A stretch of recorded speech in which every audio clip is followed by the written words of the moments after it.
Violência. A diretriz das Escrituras nos mostra que a nossa vida deve ser voltada para o Criador e para o próximo. O grande mandamento de Jesus é amar a Deus sobre tudo e ao próximo como a nós mesmos. Mas quando isso tem uma mudança completa, nós vemos uma hostilidade constante e permanente entre as pessoas, o que a Bíblia chama de violência. E isso é algo que deve nos preocupar, porque no mundo das distâncias, das redes sociais, das polarizações, o que se percebe no mundo sem clemência é exatamente a realidade da violência. E, com respeito a essa realidade, Deus traz a sua reprovação a qualquer tipo de violência.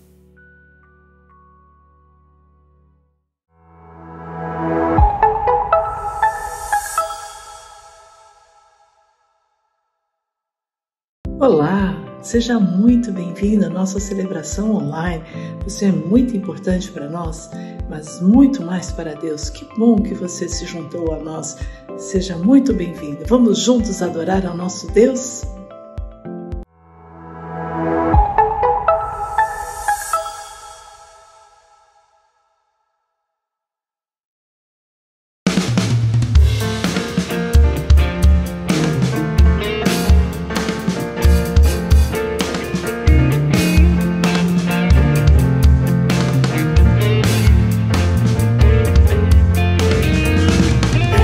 Este é o dia que o Senhor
pessoal, estou aqui, eu sou a Flávia de Oliveira, eu sou psicóloga responsável pela área de acolhimento na IBNU e o meu momento de gratidão é justamente a oportunidade de acolher as pessoas que fazem parte da comunidade da IBNU e o quanto Deus tem me mostrado o agir dele através das pessoas.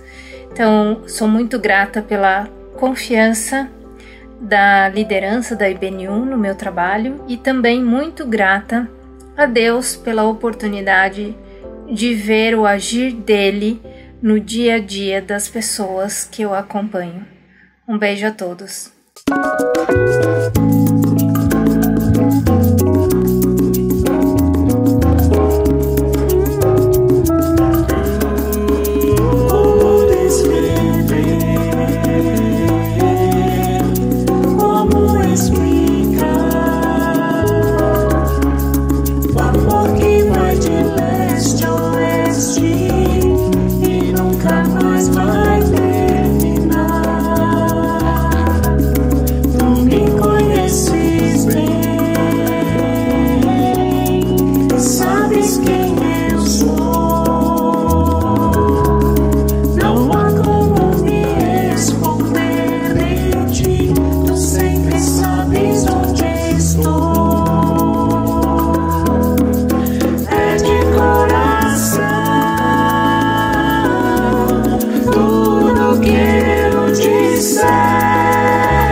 Olá, vamos ter o nosso tempo especial de oração.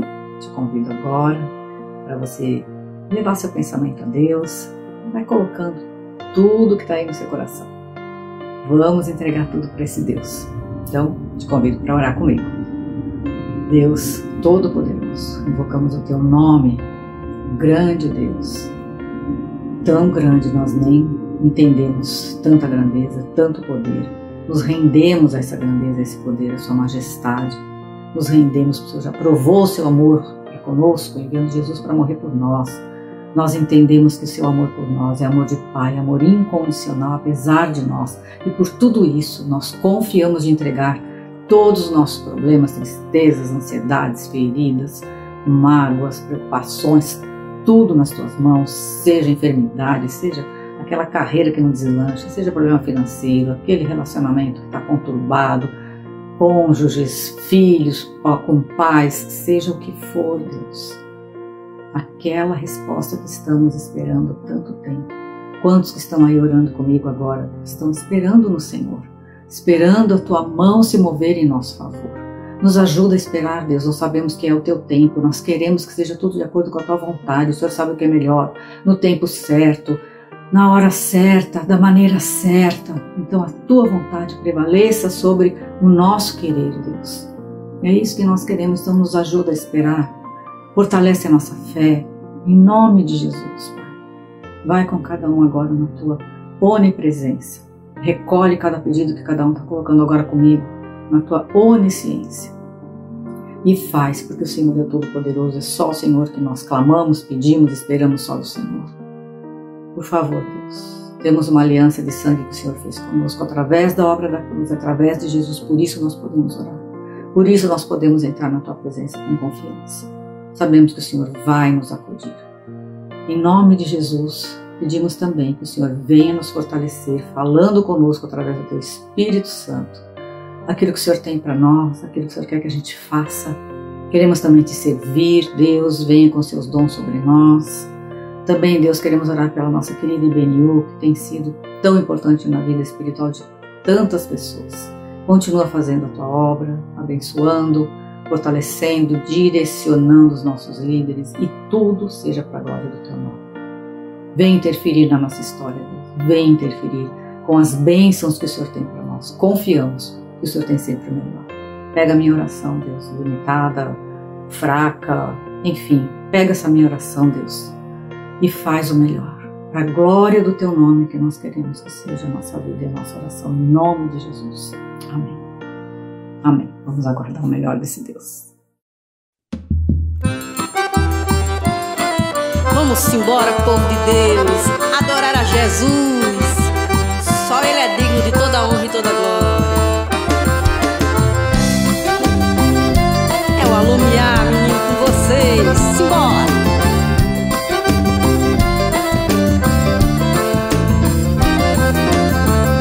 Eu levo a minha vida sem me preocupar. Eu levo a minha vida sem ressentimento algum. Porque eu sei que a minha vida está nas mãos daquele que criou os céus, a terra e o mar. E vou vivendo assim só pra te adorar. E mesmo que os problemas tentem me abater, minha fé está firmada em Cristo, pois morreu por mim. O preço que pagou naquela cruz me transformou, me resgatou, eu sei. E vou vivendo assim só pra te adorar.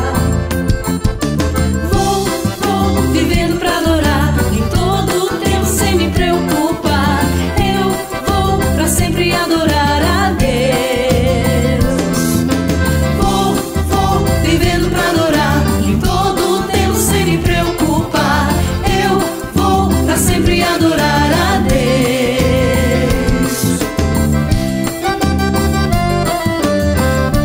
Louvado seja o nosso Senhor e Salvador Jesus Cristo.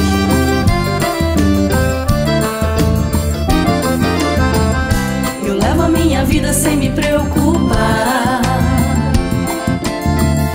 Eu levo a minha vida sem ressentimento algum.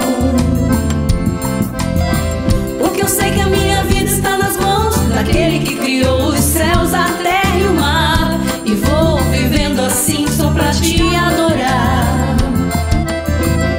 E mesmo que os problemas tentem me abater, minha fé está firmada em Cristo, pois morreu por mim. O preço que pagou naquela cruz me transformou, Senhor me resgatou, eu sei, e vou vivendo assim só pra te adorar. Vou vivendo pra adorar, em todo o tempo sem me preocupar. Eu vou pra sempre adorar a Deus. Vou vivendo pra adorar, em todo o tempo sem me preocupar. Eu vou pra sempre adorar a Deus.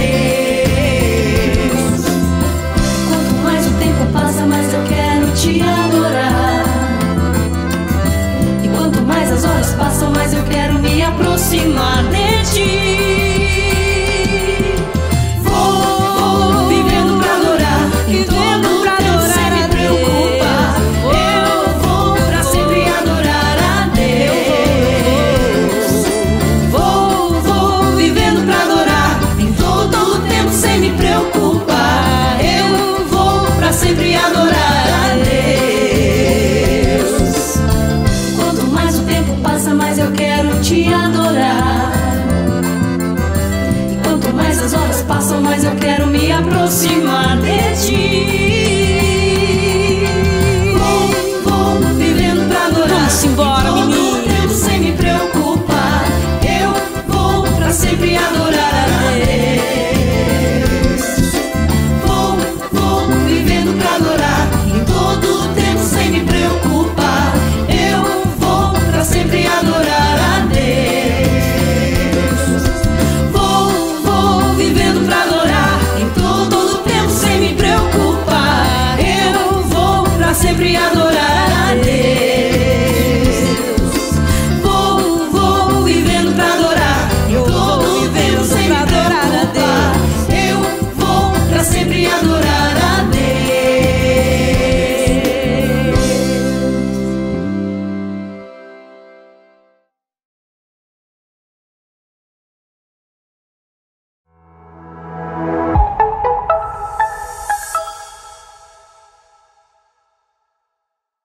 Estamos em guerra.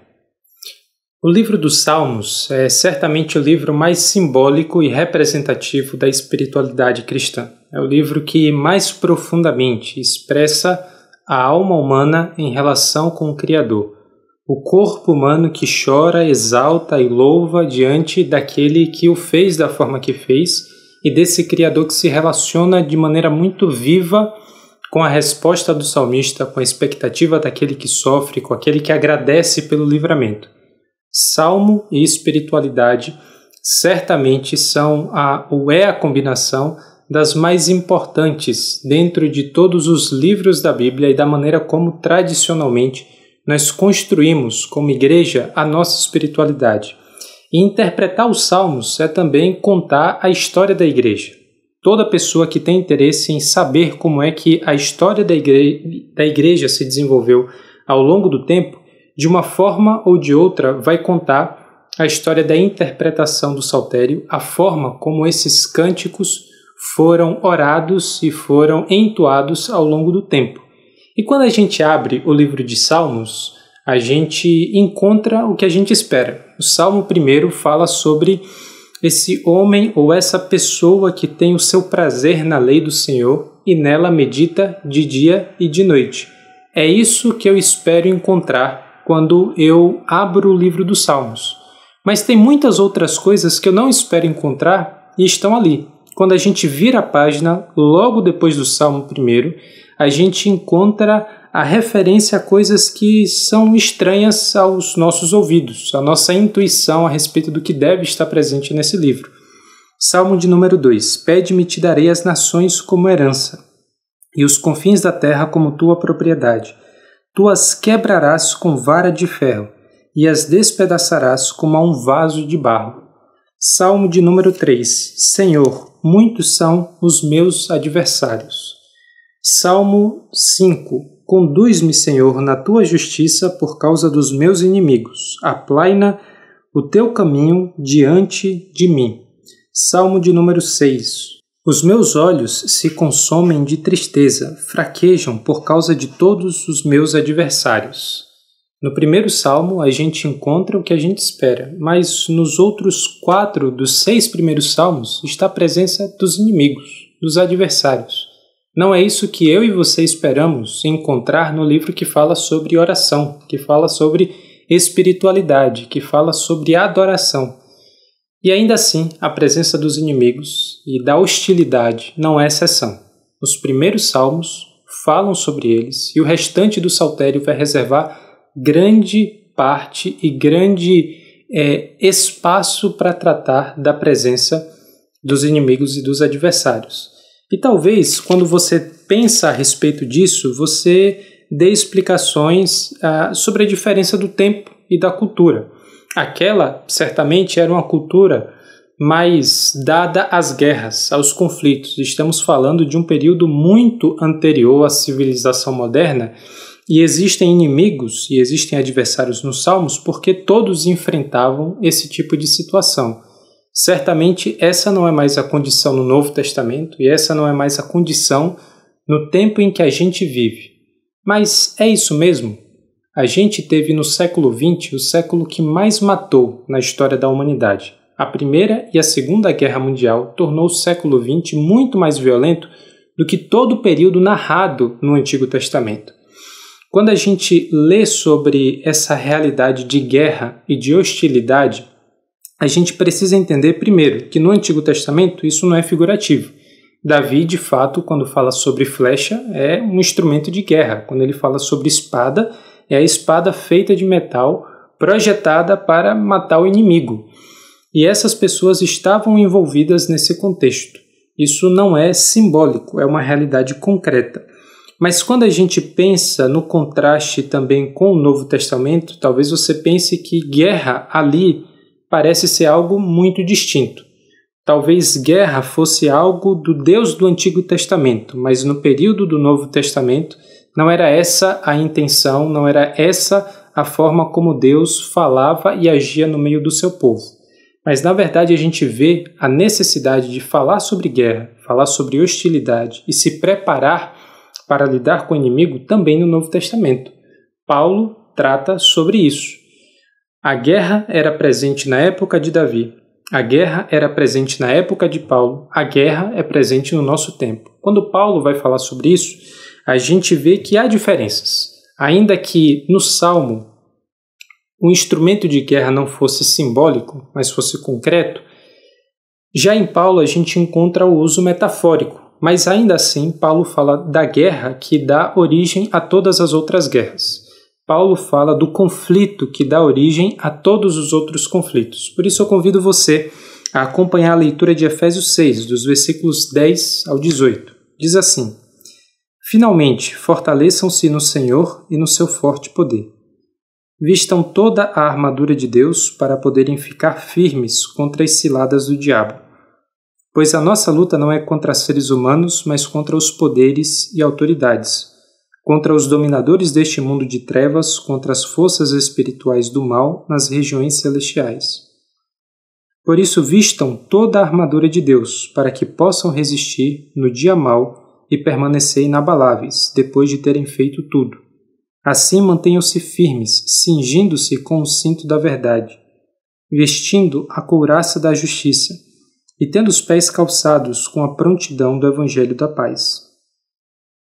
Além disso, usem o escudo da fé, com o qual vocês poderão apagar todas as setas inflamadas do maligno. Usem o capacete da salvação e a espada do Espírito, que é a palavra de Deus. Orem no Espírito em todas as ocasiões, com toda oração e súplica. Tendo isso em mente, estejam atentos e perseverem na oração por todos os santos. Efésios não é sobre o inimigo. Efésios não é sobre o diabo e suas ciladas. Efésios é sobre a igreja, e como a igreja é uma dádiva. Igreja aparece em Efésios como esse ambiente em que nós nascemos e nós crescemos. A igreja é muito boa para falar em nosso tempo a respeito da necessidade de nascer de novo. É muito boa em falar sobre a necessidade desse passo de fé, a decisão por Cristo. E nós não temos como exagerar na importância disso. Não temos como negligenciar a importância de anunciar o Evangelho para aquele que não crê, passe a crer. para aquele que ainda não nasceu de novo possa experimentar o novo nascimento, a nova vida que é em Cristo. Mas o propósito da vida cristã nunca foi apenas nascer. É preciso amadurecer. Nós somos bons em começar, mas não tão bons em dar continuidade ao processo que se segue ao nascimento. Todo nascimento é envolvido em expectativa.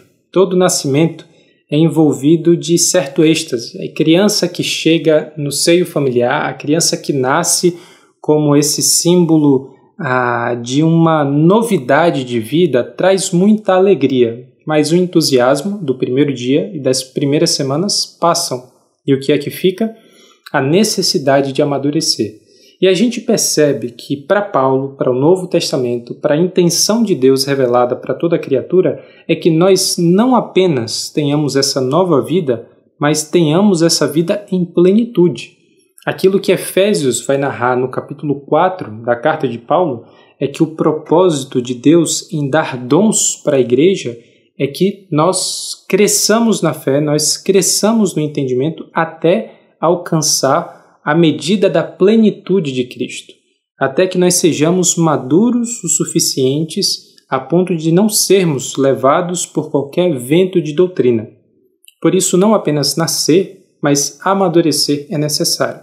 Ainda que a primeira parte seja a ênfase do nosso discurso de evangelismo e necessário, nem sempre nós damos o mesmo valor para a necessidade de amadurecer. E a maturidade é um processo muito diferente apenas do que a gente considera no momento do nascimento. A maturidade é um processo muito mais lento. Em boa parte do tempo, amadurecer parece ver a tinta secar na parede. Nada parece estar acontecendo. Maturidade não acontece em um evento, não acontece em um projeto de 1 ou 2 anos. Maturidade é algo que leva a vida inteira para se consolidar, para que os seus frutos comecem a aparecer. E por isso, amadurecer em Cristo impõe sobre nós a necessidade de lidar com uma outra escala de tempo. Nós lidamos com uma escala de tempo que não tem a ver com dias, com meses ou com poucos anos, mas tem a ver com décadas, tem a ver com uma vida por completo.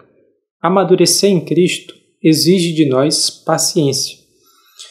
Quando a gente lida com uma realidade como essa, que a escala de tempo é tão longa e que os processos são tão abrangentes, isso envolve tudo aquilo que nós temos nos nossos relacionamentos interpessoais, a escolha que fazemos de trabalho, a maneira como nós dirigimos a nossa vida, nós corremos o risco de achar que tempo sozinho é suficiente para amadurecer. Porque esses processos exigem muito do nosso esforço, mas também muito do nosso tempo, talvez você acredite que apenas a postura de passividade e de paciência são suficientes para amadurecer, mas não são. Quando a gente lida com a necessidade de amadurecer, a gente também precisa lidar com a necessidade de perceber que esse amadurecimento se dá num contexto de guerra. Nós amadurecemos no meio de um contexto de conflito e de hostilidade. Por isso, quando a gente lida com a guerra que a Bíblia descreve que todos nós estamos envolvidos, nós podemos cometer esse erro fundamental ou alguns erros fundamentais diante das condições de maturidade e de crescimento. Um deles é priorizar demais o diabo. Se a gente sabe que nós estamos no meio de uma guerra, muitas pessoas começam a enxergar o inimigo até onde ele não está presente. Eu conheço alguns ambientes, e não são tão poucos assim, que dão mais ênfase para a presença do diabo, de Satanás, do que da ação e da presença de Deus. Nesses casos, vale a Bíblia, mas vale também a sabedoria popular. Tem mais Deus para dar do que o diabo para tirar. Deus é muito mais importante e sua presença é muito mais definidora do que as ciladas do diabo, do que o poder do mal que nos impede ou que busca nos atrapalhar nesse processo de crescimento em Cristo. Mas existe um outro erro. Se o erro de enxergar demais nos coloca em uma situação de pavor em alguns momentos ou nos induz a uma paranoia, o outro erro, exato oposto, é ignorar a presença do diabo. É ignorar o fato de que o mal habita dentro de nós e o mal habita fora do nosso próprio coração. Nós gostamos de pensar que nós somos melhor do que de fato somos. Em geral, nós subestimamos a maldade que habita no nosso coração, nas nossas intenções e a maldade presente no mundo. Eu creio que eu e você somos capazes de realizar coisas que nós não conseguimos nominar em condições normais de temperatura e pressão. Eu creio que eu e você temos o potencial de fazer muito mais mal e prejudicar a nós mesmos e a outras pessoas de uma forma que nós dificilmente conseguimos admitir. Eu creio que a maldade presente no mundo é tão terrível que um dos capítulos mais difíceis de lidar com a história, como por exemplo o Holocausto, um genocídio, a tentativa de extinguir uma nação ou uma etnia inteira, aconteceu na Alemanha nazista, mas poderia ter acontecido no Brasil. Não existe nada que distingue a natureza e a bondade ou maldade presente em nós, brasileiros, no século XXI, do que nos alemães durante o século XX. Poderia ter acontecido aqui e poderia acontecer hoje. Nada me convence de que aquele terrível evento que aconteceu há aproximadamente 100 anos atrás, pouco menos de 100 anos, poderia se repetir em um futuro não tão distante, em um lugar completamente diferente. Nós somos maus em nosso coração e a maldade habita no mundo em que nós estamos. Por isso, ignorar a presença do mal é um erro grave, porque se a gente ignora o fato de que o diabo é presente, de que a maldade habita no meu coração, nós ignoramos uma batalha em que nós estamos envolvidos. É impossível a gente vencer uma guerra que a gente ignora a sua existência. Paulo olha para esse problema de uma maneira muito diferente. Paulo olha para a realidade do mal de uma forma sóbria. Ele nem ignora a presença do mal e nem, por outro lado, ele enxerga o mal de uma maneira distorcida.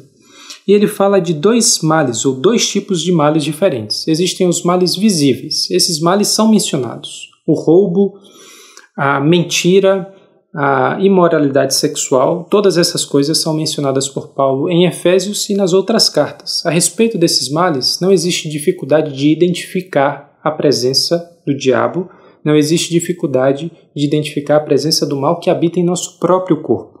Nesses casos, é difícil lidar com essa presença, mas não é difícil entender que isso é ruim, que isso é prejudicial, que isso é danoso para a existência humana, para o indivíduo e para a sociedade.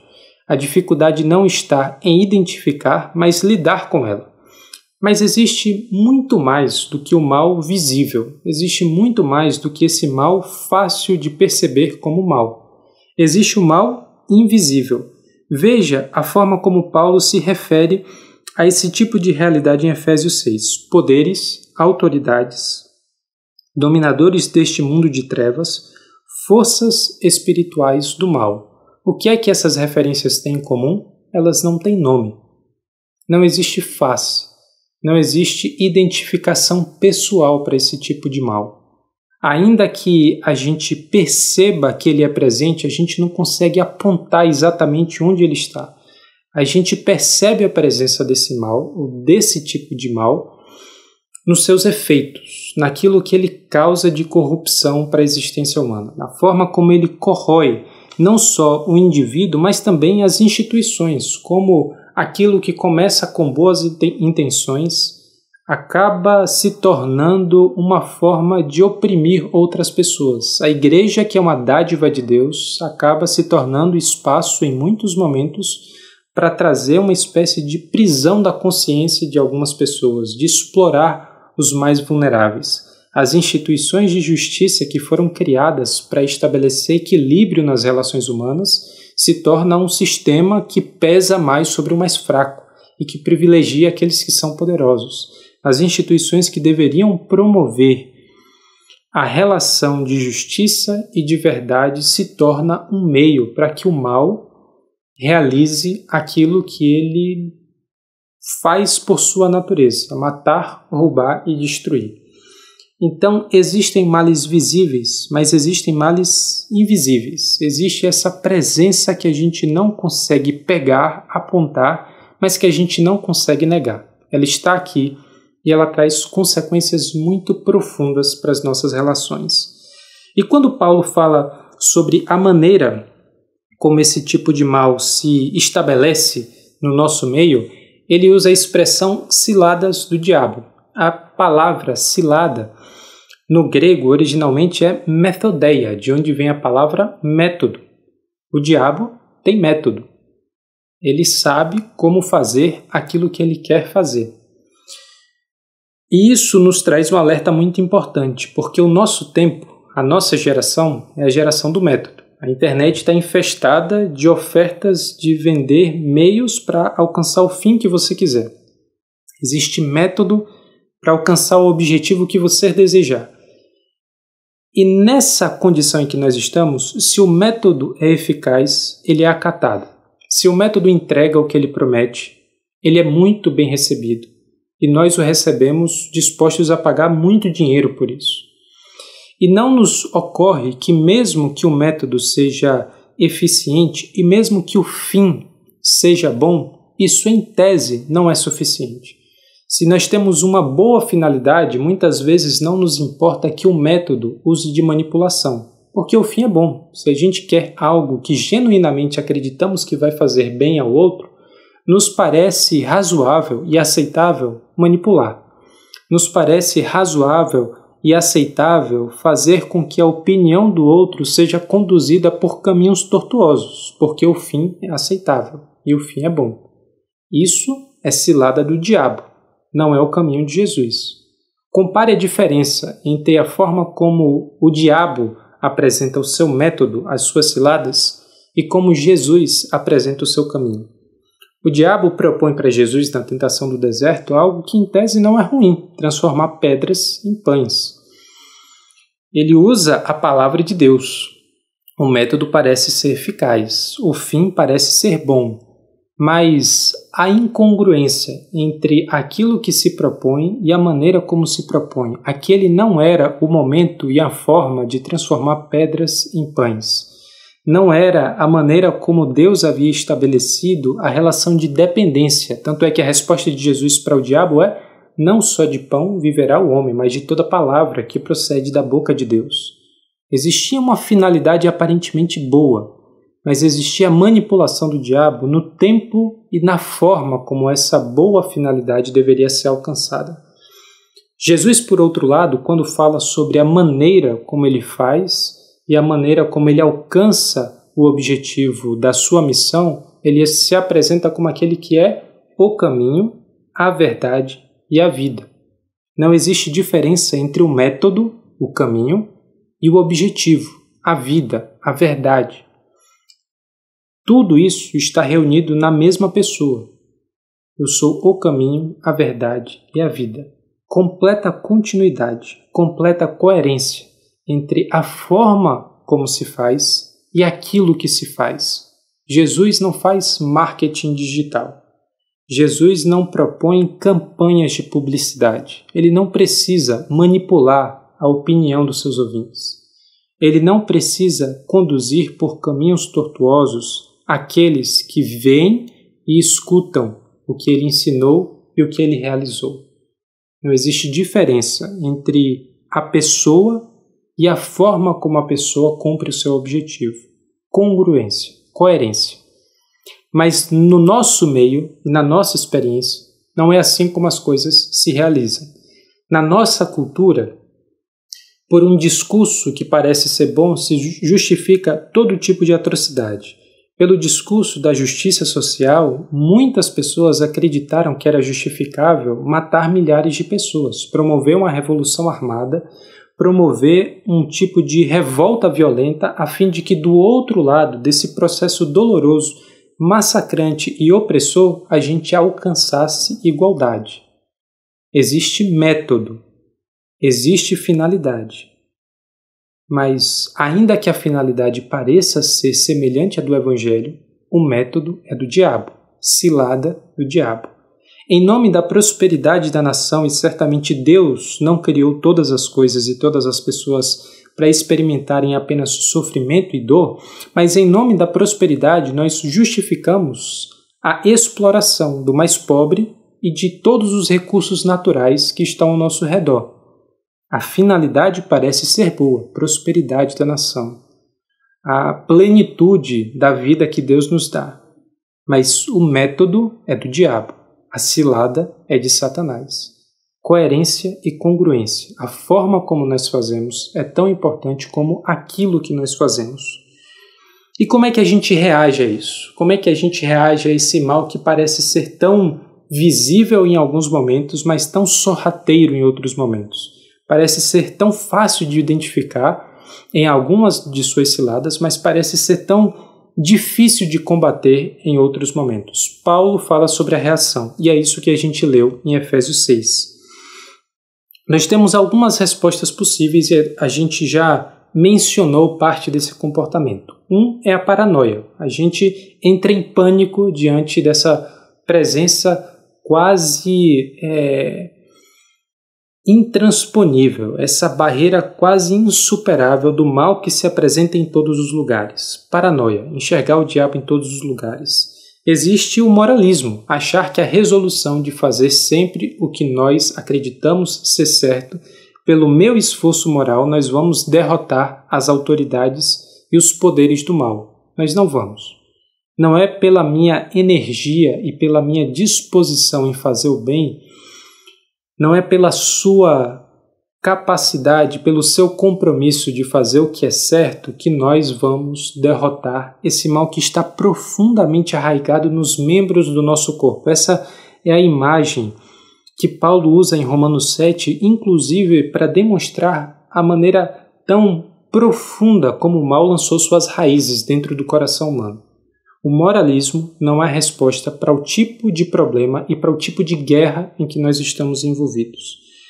Mas existe uma terceira resposta, e ao meu ver, uma das respostas mais populares em nosso tempo, em nossa geração, que é a apatia. Você nem ignora a presença do mal, você nem entra em paranoia em relação ao mal, mas você não leva muito a sério. Você sabe que ele existe, você sabe que ele de alguma forma tem a ver com a vida que você desenvolve todos os dias, mas você não quer pensar sobre o assunto. Você não quer se envolver demais com essas coisas. Essa parece ter sido a resposta da igreja de Laodiceia, em Apocalipse capítulo 4. Não é nem frio nem quente, tanto a respeito das coisas de Deus, quanto na guerra contra o diabo, tanto na guerra contra as autoridades do mal. Mas é preciso lembrar que porque não é nem frio nem quente, Cristo afirma que ele está a ponto de vomitar aquelas pessoas de sua boca, ou aquela igreja, a partir da apatia em relação às realidades celestiais, e isso nos coloca um alerta. Nós não podemos entrar em paranoia, nós não podemos achar que o moralismo é suficiente, mas nós também não podemos simplesmente achar que essa não é uma questão importante, real, mas completamente secundária. Não. Existe outra alternativa. E que alternativa é essa? De nós agirmos conforme a identidade que nós temos em Cristo. A forma como Paulo fala em Efésios sobre a guerra que nós estamos travando, a batalha que nós temos contra o mal, nos apresenta uma dimensão muito profunda da vida cristã e da maturidade para a qual todos nós fomos chamados. Nós somos chamados a identificar e a desenvolver a nossa identidade em Cristo. Saber quem nós somos e nos tornar quem nós devemos ser é muito importante. Nessa guerra, o mais importante não são os atos que nós realizamos, mas são as pessoas que nós nos tornamos. Muito mais importante do que adotar um comportamento é tornar-se uma pessoa em particular. É tornar-se a pessoa que Cristo determinou que você e eu devemos ser. Na guerra em que nós estamos envolvidos, não é o que nós fazemos, mas quem nós somos que define a batalha. E eu Obviamente, não estou colocando aqui que a realidade da vida cristã é apenas uma realidade de ideias, de conceitos e de convicções interiores, que não tem a ver com a ação concreta, que não tem a ver com o ato de coragem de fazer coisas no mundo que outras pessoas não vão fazer. Não existe contraposição entre Paulo e Tiago. A fé sem obras é morta. De fato, somos chamados a realizar boas obras e Jesus nos avisou a respeito disso, que a partir das nossas boas obras, aqueles que não creem passam a crer e adoram a Deus que nos leva a fazer essas coisas. Nós somos chamados para realizar boas obras. Mas é muito diferente adotar um comportamento e mudar uma identidade. As imagens que Paulo usa em Efésios parecem muito mais com os nossos genes do que com as nossas roupas, porque as roupas nós tiramos e colocamos. As roupas a gente troca conforme a ocasião. O gene não. O gene faz parte da sua identidade. Você não é só biologia, você não é só o corpo material, mas muito de quem você é passa pelo corpo que você tem. E o corpo que você tem, em boa medida, é definida pelos seus genes. Por isso, o gene não é uma coisa que a gente escolhe expressar em um momento e escolhe não expressar em outros momentos, porque a nossa genética faz parte da nossa identidade. Define a maneira como o nosso corpo funciona. E parece ser essa a forma como Paulo descreve a armadura de Deus. A armadura de Deus tem muito mais a ver com os genes que definem a nossa identidade do que as roupas que nós escolhemos usar, ora em um momento, ora em outro momento. Aquilo que Paulo está descrevendo sobre a armadura de Deus, no fim, é a interiorização da vida de Cristo. Isso é muito importante a gente perceber. A verdade, a justiça, a prontidão do Evangelho da Paz, a fé, a salvação, a espada do Espírito, que é a palavra de Deus, todas essas coisas manifestam a vida de Cristo dentro da nossa própria vida. Vestir a armadura de Deus não é usar uma arma, não é utilizar um artefato externo. Vestir a armadura de Deus é interiorizar a vida de Cristo. Por isso, na batalha contra os poderes e autoridades, os dominadores deste mundo de trevas, nós não usamos armas. Nós somos as armas. A armadura que Paulo convoca você e eu a utilizar e a vestir nos torna as armas que irão derrotar o mal. Nos torna as armas que irão enfrentar toda a presença desse mal visível e desse mal invisível. Nós não usamos armas, mas nós somos as armas. Mas esse tipo de guerra em que estamos envolvidos também exige de nós uma postura muito particular. Assim como a maturidade é um processo lento, essa é uma guerra para pessoas pacientes e para pessoas perseverantes. Nós não podemos vencer as batalhas que precisamos vencer e nós cremos que essa é uma guerra que o seu final já foi determinado, mas até que esse grande finale seja consumado, até que esse momento da consumação plena do reino de Deus chegue no lugar onde estamos e no tempo em que nós vivemos, é preciso que nós enfrentemos cada uma das batalhas que Deus permite que nós venhamos a enfrentar. Para vencer essas batalhas, é preciso ser persistente e é preciso ser paciente. Isso se aplica dentro da convivência da igreja. O que Paulo vai colocar para a gente nessas relações entre pessoas que fazem parte do corpo de Cristo exige de nós uma resposta de persistência e de paciência, porque senão nós não conseguimos viver como um só corpo. Dentro da igreja há o mal que distorce, há o mal que corrompe, há o mal que é invisível e há o mal que é invisível. Dentro da igreja existe a calúnia da pessoa que você tinha como confiança.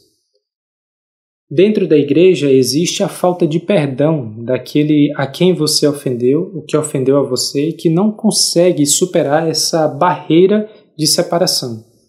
Dentro da igreja existe todo tipo de manifestação do mal que exige de nós uma resposta que, se não for dada dentro do corpo de Cristo, não será dada em nenhum outro ambiente. é dentro da igreja onde a gente batalha boa parte dessas batalhas. Por isso, essa é uma guerra para pessoas pacientes e é uma guerra para pessoas persistentes. Em todas as manifestações dessa guerra, não é possível vencê-la em um ato, em um rompante, em um impulso. É preciso perceber que o reino de Deus é como um grão de mostarda que, a partir de uma semente muito pequena, cresce até se tornar uma árvore frondosa. Quanto tempo isso leva?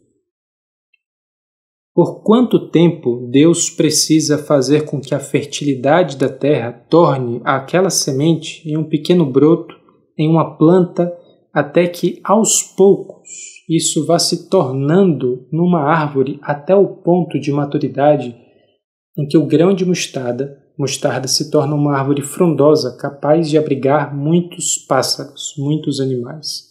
É uma escala de anos, é uma escala de uma vida inteira. O que vale para o reino dos céus vale para a nossa vida e para a nossa jornada em particular. E talvez se você abrisse o livro de Efésios no capítulo 6 e lesse esses 11 versículos, esses 9 versículos que nós lemos, do 10 até o 18, talvez você achasse que nos capítulos anteriores Paulo estava falando de possessão demoníaca, estava falando de opressão espiritual, porque aqui ele está lidando com uma realidade muito evidente do mal. Ele está lidando de uma forma muito explícita com a presença do diabo. Mas não é sobre isso que Paulo está falando nos capítulos anteriores. Se você volta um pouquinho e olha para o que Paulo descreve no começo do capítulo 6, em todo o capítulo 5, e na verdade o assunto da carta aos Efésios como um todo, você vai ver que Paulo está falando sobre relações familiares. Ele está falando sobre a relação da família da fé, igreja, e relação da família de sangue, a relação entre pai e filho, mulher e marido. Está falando sobre a relação entre escravo e senhor e, na maior parte do tempo, ele está falando sobre a relação entre irmãos e irmãs na fé. Isso nos mostra que a guerra espiritual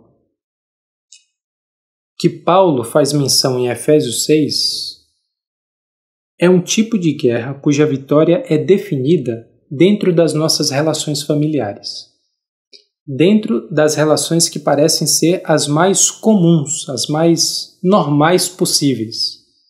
Esse tipo de relação que nós desenvolvemos na nossa casa com as pessoas que nos conhecem mais profundamente, com as pessoas que sabem o que é que mexe com o nosso coração, tanto aquilo que promove a nossa alegria e o nosso prazer, mas também as pessoas que sabem o que nos desperta raiva, o que desperta todo tipo de reação que nós não gostaríamos de ter.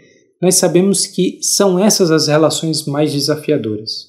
É também na relação com os nossos irmãos na fé, é também na nossa relação com as pessoas que fazem parte da mesma família em Cristo que encontramos alguns dos maiores desafios, porque com essas pessoas nós somos convocados a partilhar nossa vida por completo, a depositar nossa confiança, a partilhar nossos bens, a dedicar nosso tempo. Paulo está falando para a gente que é nessas relações que a batalha ganha. São nessas relações familiares da fé e de sangue que nós conquistamos o poder e a autoridade para derrotar o diabo e para vencer e escapar das suas ciladas. Por isso, as coisas mais importantes que nós podemos fazer para vencer essa guerra que é travada nas regiões celestiais é acreditar que é dentro de casa e é dentro do corpo de Cristo que nós expressamos essa vida de Cristo dada a nós, que se torna a armadura pela qual nós enfrentamos toda forma de mal. A maneira como a gente transforma uma nação, a maneira como a gente transforma uma instituição, a maneira como as coisas aparentemente grandes e profundas são conquistadas, nasce do pequeno. Nasce dos movimentos que são invisíveis para a maioria das pessoas na maior parte do tempo. Por isso, nós precisamos cuidar e nós precisamos nos atentar para a maneira como essa batalha é travada e ela é vencida. Paulo faz menção a duas coisas. Ele faz menção aos dias que são maus, nós vivemos em condições de hostilidade, a nossa maturidade se dá num processo de enfrentamento daquele que é contra nós, há inimigos e eles estão contra aquilo que é a vontade de Deus, mas existe o dia mau, existe o tempo como um todo que é averso à maturidade em Cristo, mas existe também o dia que é excepcionalmente difícil, o período que é particularmente difícil de resistir à presença desse mal. E se você não está passando por um dia mau hoje, se esse não é um tempo especialmente difícil, se prepare, porque ele vai chegar.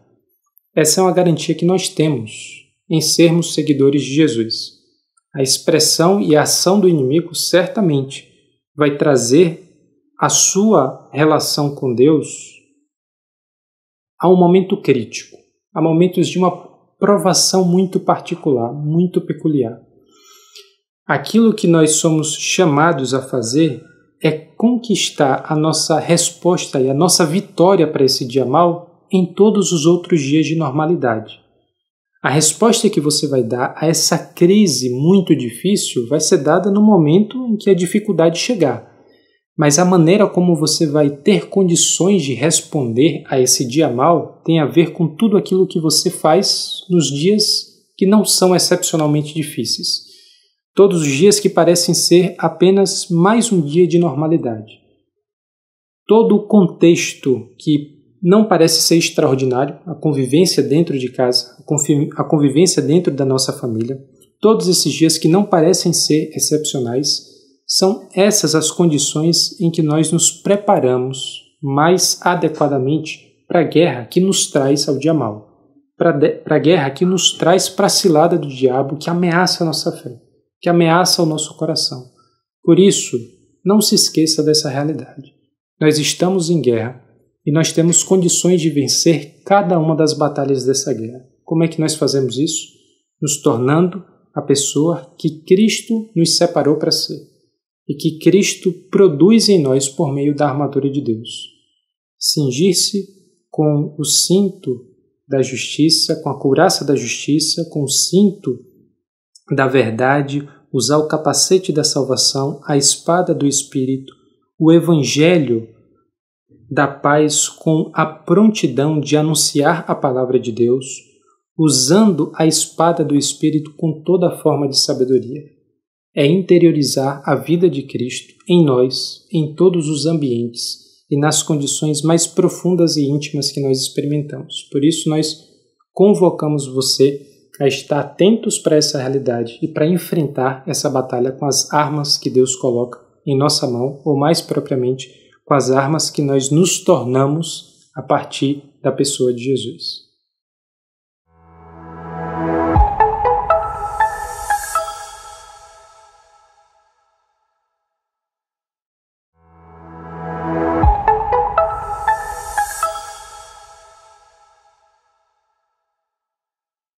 Campanha IBNU, Espaço Sagrado.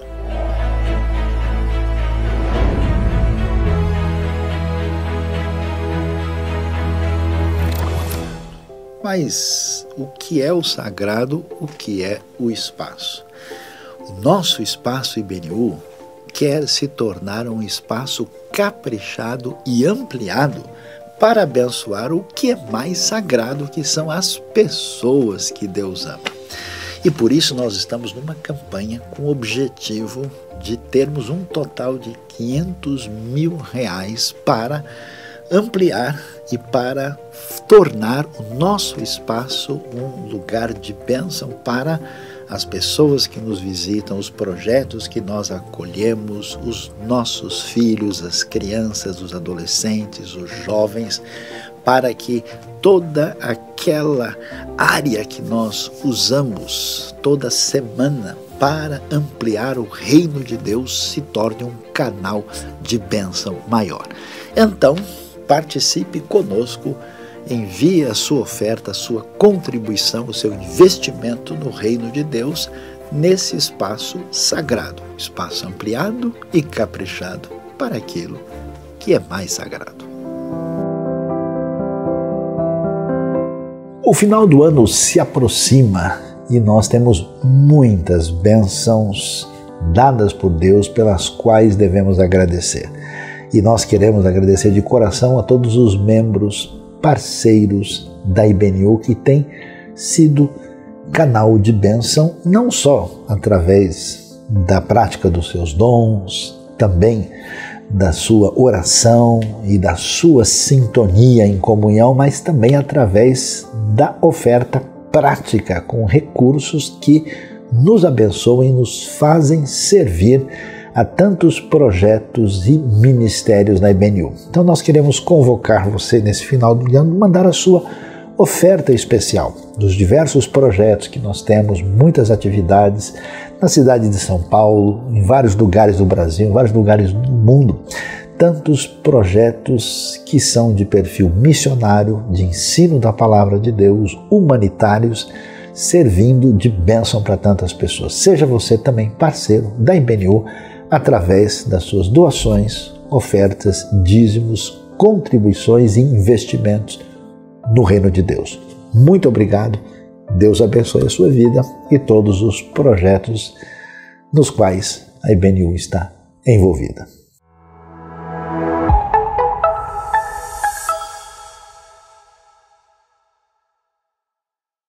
E chegamos ao fim da nossa celebração, mas eu quero te convidar a continuar caminhando com a gente. Então, eu te convido a se inscrever aqui no nosso canal, curtir esse vídeo, compartilhar para as pessoas que você conhece, dar uma olhadinha no Instagram, no Facebook, estamos presentes nas redes sociais e não deixe de compartilhar esse conteúdo e esteja presente aqui para as próximas celebrações conosco. E é isso aí, Deus abençoe.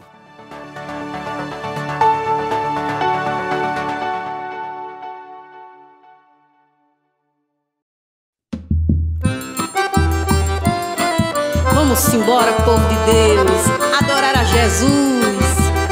Só Ele é digno de toda honra e toda glória. É o Alumiar, menino, com vocês. Simbora!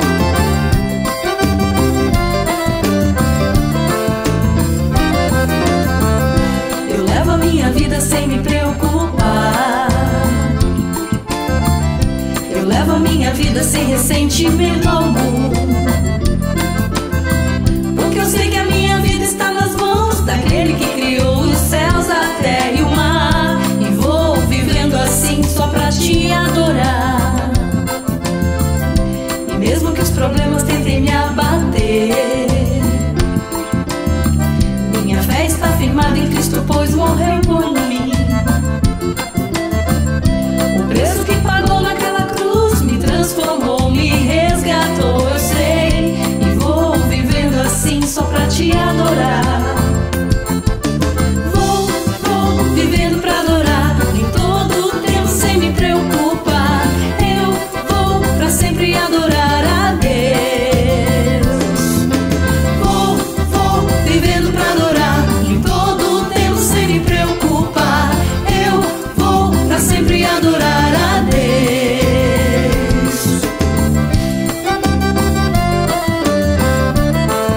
Seja o nosso Senhor e Salvador Jesus Cristo.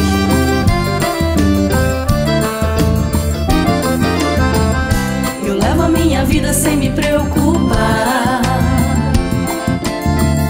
Eu levo a minha vida sem ressentimento algum. Porque eu sei que a minha vida está nas mãos daquele que criou os céus, a terra e o mar. E vou vivendo assim só pra te adorar. Mesmo que os problemas tentem me abater, minha fé está firmada em Cristo, pois morreu por mim. O preço que pagou naquela cruz me transformou, me resgatou, eu sei. E vou vivendo assim só pra te adorar.